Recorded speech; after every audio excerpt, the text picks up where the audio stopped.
Everyone thinks owning a gym is easy money. You buy some equipment, put up a sign, people pay you monthly, and you just collect checks forever. That's the dream people sell you on Instagram. Here's the truth. Most gyms don't fail because people don't want to work out. They fail because the owner never understood the actual math behind the business. Today, we're breaking down the real economics of owning a gym. The numbers nobody puts in the brochure. On paper, the gym model looks beautiful. Someone pays you 3,000 rupees a month or $50 or whatever your local rate is. You multiply that by 500 members and suddenly you're picturing a private jet. But that number, the membership revenue number, is the smallest part of the real story. The real story is everything sitting underneath it.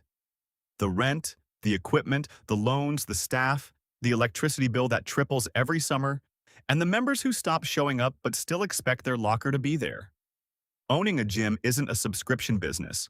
It's a real estate business, an equipment business, and a retention business, all stacked on top of each other. Let's start where every gym owner starts, the initial investment. First, the space.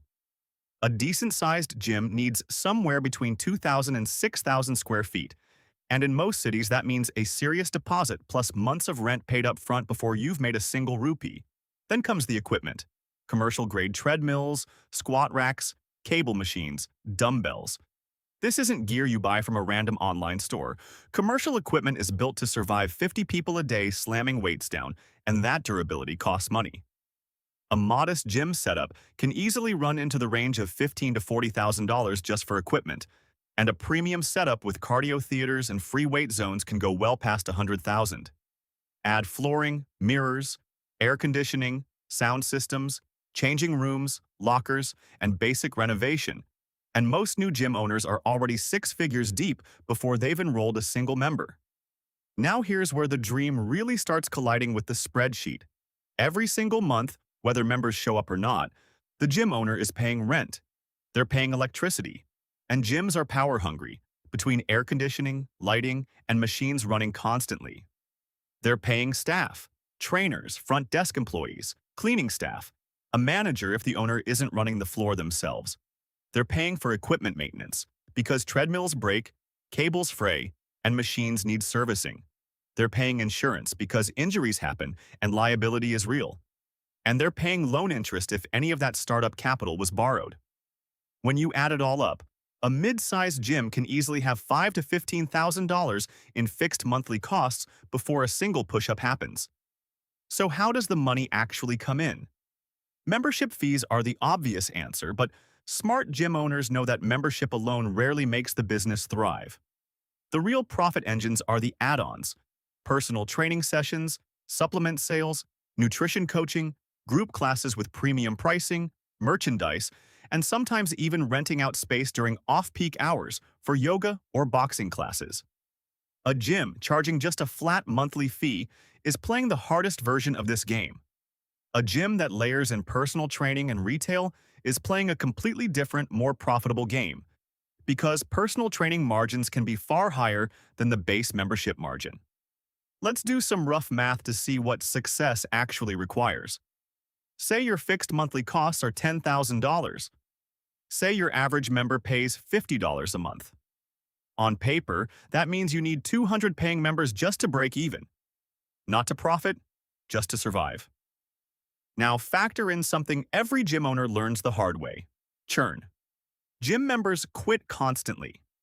Industry data consistently shows that a huge chunk of members cancel within the first 6 months. So it's not enough to sign 200 members once. You have to keep replacing the ones who leave month after month, forever. This is why marketing and retention aren't optional extras in the gym business. They are the business. This is the part nobody warns you about. Gyms have a strange quirk. A huge percentage of members pay every month and almost never show up. That sounds great for the owner. Free money. But it creates a dangerous illusion. The gym looks profitable on the books because the ghost members are paying. But the moment there's a local recession, a new competitor, or a bad review cycle, those ghost members cancel in waves. And suddenly, the revenue that looked stable collapses fast. Smart owners plan for this. They don't assume today's member count is tomorrow's member count. They build a buffer, because the gym industry is one of the most churn-heavy subscription businesses that exists. So what's actually left at the end of the month?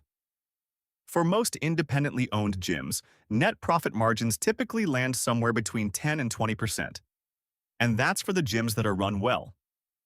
Many new gyms operate at a loss for the first 1 to 2 years, while they build a member base and pay down the initial equipment investment.